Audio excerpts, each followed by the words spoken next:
ગુજરાતના નાયબ મુખ્યમંત્રી હર્ષ સંઘવીને રીલમાં બહુ મજા પડે છે અને હર્ષ સંઘવીના રવાડે ચઢેલા પોલીસ અધિકારીઓ આફ્ટર અને બિફોરના વિડીયો બનાવે છે, આરોપીઓના સરઘસ કાઢે છે અને પછી લાઠીઓ ફટકારે છે અને આ અધિકારીઓ માને છે કે તેઓ સિંઘમ છે.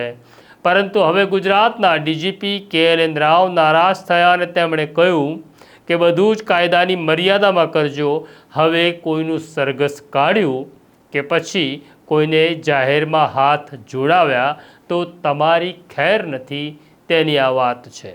વૈષ્ણવજન તો તેને કહીએ જે પીડ પરાઈ જાનાને રે. નમસ્કાર, નવજીવન ન્યૂઝમાં તમારું સ્વાગત છે અને હું છું તમારો પ્રશાંત દયાળ. કાયદો અને વ્યવસ્થા એ રાજ્યનો વિષય છે અને જેના હાથમાં કાયદો અને વ્યવસ્થાની સુકાન છે તેણે તો સમજદારીપૂર્વક સુકાન તરીકે કામ કરવું જોઈએ. પરંતુ નાયબ મુખ્યમંત્રી હર્ષ સંઘવીને તો રીલમાં મજા પડે છે અને રીલ કાયદામાં રહેશો તો ફાયદામાં રહેશો એવું તેઓ આરોપીને કહે છે. પરંતુ ખરેખર તો કાયદામાં રહેશો તો ફાયદામાં રહેશો એ પોલીસને પણ એટલું જ લાગુ પડે છે.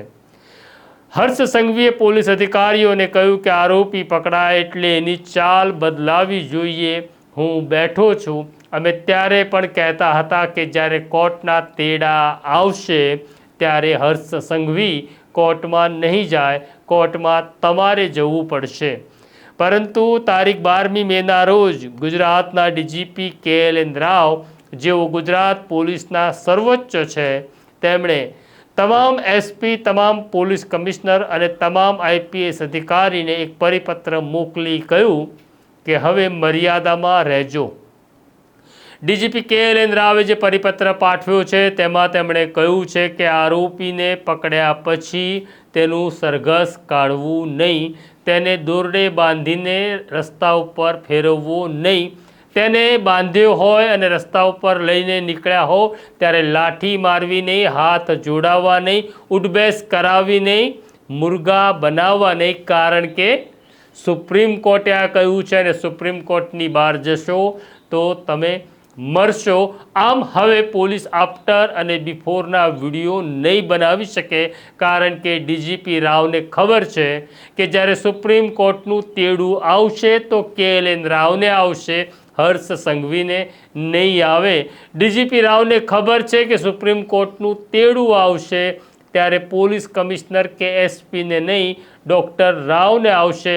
એટલે એમણે તાકીદ કરી છે કે આ પ્રકારના ધંધા જે તમે જાહેરમાં કરો છો, જેના કારણે તમને એવું લાગે છે કે તમારો દેખાવ બહુ સુંદર છે, પરંતુ આ પોલીસની છબી ખરડવાનું કામ થઈ રહ્યું છે.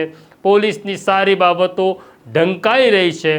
મહેરબાની કરજો, આ બંધ કરજો અને જો નહીં કરો તો હવે આનો જવાબ DYSP, SP, DCP, joint CP, CP કે રેન્જ આઈજીએ આપવો પડશે.